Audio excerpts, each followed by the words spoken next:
दोस्तों नमस्कार। कुछ बातें नैतिक मूल्यों की करने का आज इरादा हुआ।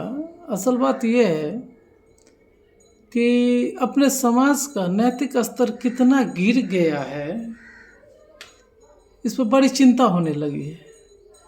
आप देखिए, रातें मैंने देखा कि समस्तीपुर के मुफस्सिल थाना में भी एक 4 वर्षीय बच्ची के साथ दरिंदगी की गई। कई बाइट है, माउथ बाइट है उसके बॉडी पर। इससे पहले मैंने दरभंगा की घटना देखी, वो 4 साल 5 साल की बच्ची के साथ वहाँ दरिंदगी हुई, खगड़िया में हुई। हम अपने समाज को किस नैतिक स्तर पर लेकर जा रहे हैं, इससे पहले मैं इस मामले में लगातार सरकार से सवाल पूछता रहा कि सरकार कुछ कर नहीं पा रही है। लगातार ऐसी घटनाएं बढ़ रही है, हत्या, बलात्कार जैसे गंभीर, और बच्चों का यौन शोषण, 5 साल 6 साल 7 साल की बच्चियों का। तो मैं सरकार से सवाल करता रहा कि सरकार इन चीज़ों को रोक पाने में विफल क्यों है। लेकिन फिर लगा, आज थोड़ा सा सोचने पर विवश हो गया कि हमने समाज कैसा बना लिया है और कितना नैतिक स्तर हमारे समाज का गिर गया है कि ये इतनी बहसी पाना हमारे समाज को आ कहाँ से गया। आज मैं सरकार से सवाल नहीं करूँगा, आज मैं सोसाइटी से बात कर रहा हूँ, समाज से बात कर रहा हूँ, आपसे बात कर रहा हूँ कि एक ज़माना था और वो दिन बहुत दूर नहीं है कि लोग एक दूसरे की इज्जत किया करते थे, एक दूसरे के बेटी बच्ची को अपने बेटी बच्ची की नज़र से देखते थे, एक दूसरे की बहन को अपनी बहन की नज़र से देखते थे। लेकिन आज समाज का नैतिक स्तर कितना गिर गया है, आश्चर्य नहीं होता आपको। एक कहानी याद आता है, हम लोग जब, हमको लगता है कि ये कहानी लगभग 30 साल पहले की होगी, मे बी 94-95 के आसपास का होगा। और उस समय का थोड़ा पृष्ठभूमि बता दूं कि वो समय बहुत ख़राब दौर था। उस समय बैकवर्ड फॉरवर्ड वाली बातें भी चरम पर थी, अभी से भी ज़्यादा। लोग एक दूसरे के क्षेत्र और सीमाओं में जाने से परहेज करते थे कि हम उस एरिया में जाएं तो थोड़ा सा दिक्कत हो सकता है। तो हम आ रहे थे अपने एक भैया के यहाँ से, रिश्तेदार हैं, फुफेरे भाई हैं, उनके यहाँ से आ रहा था। तो शाम का समय था, जाड़े का मौसम था, लगभग 93-94-95 के आसपास की बात होगी। क्योंकि इतनी लंबी अवधि का है तो उतना याद नहीं आ रहा है एग्जैक्ट डेट, लेकिन फिर भी ये एक लॉन्ग टाइम पीरियड की बात है। तो मैं आ रहा था, साइकिल से था, वो ज़माना भी साइकिल का ही था, साइकिल से आ रहा था। तो एक रिक्शा से एक लड़की,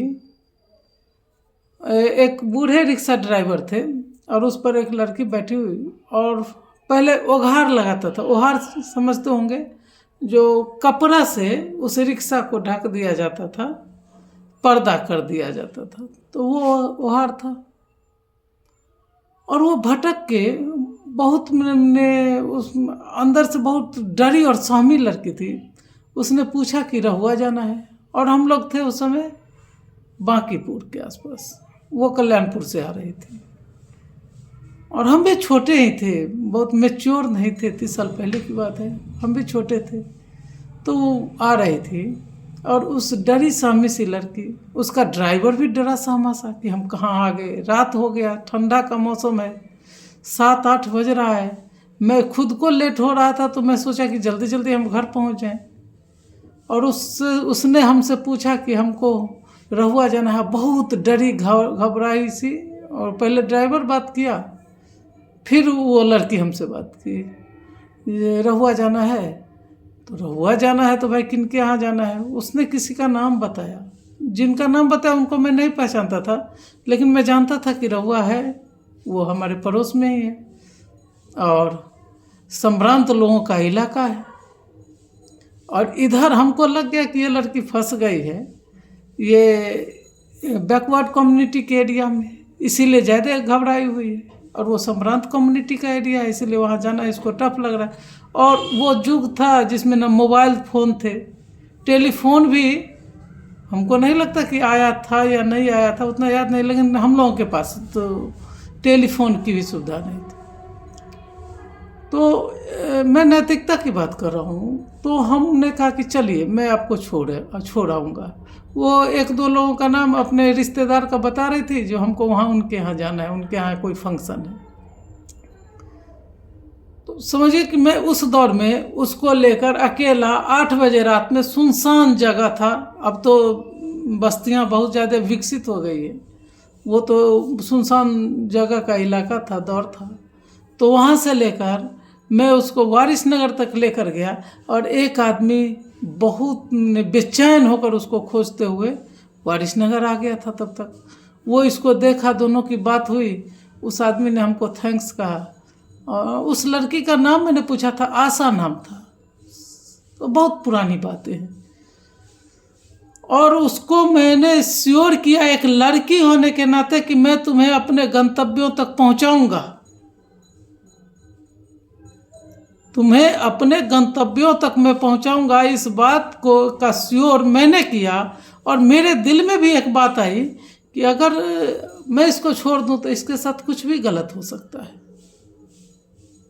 और आज इस बात को कहते हुए कितना सेटिस्फैक्शन हो रहा है, कितनी आत्मसंतुष्टि हो रही है कि हमने तो निश्चय ही एक आज उस दिन जो किया उसकी अनुभूति आज हमको मिल रही है कि हम समाज में, उस दौर में इतने गंदे समाज नहीं थे, इतने गंदे लोग नहीं थे, इतने गंदे विचार नहीं थे।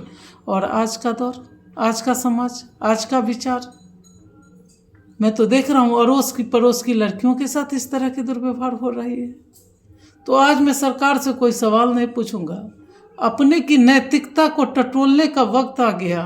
हमने अपने बच्चों को क्या संस्कार दिए, ये एक बार पुनर्मूल्यांकन का दौर आ गया है।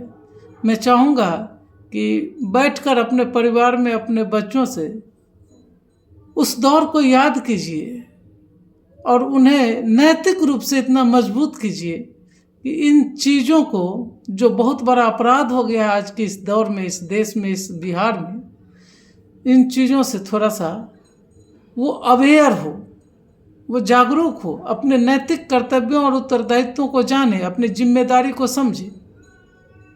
बहुत लंबी बात नहीं करने का इरादा है, बस यही कि आज मैं सरकार से नहीं, समाज से पूछना चाहता हूँ कि मैंने कैसा समाज बनाया। जी धन्यवाद दोस्तों।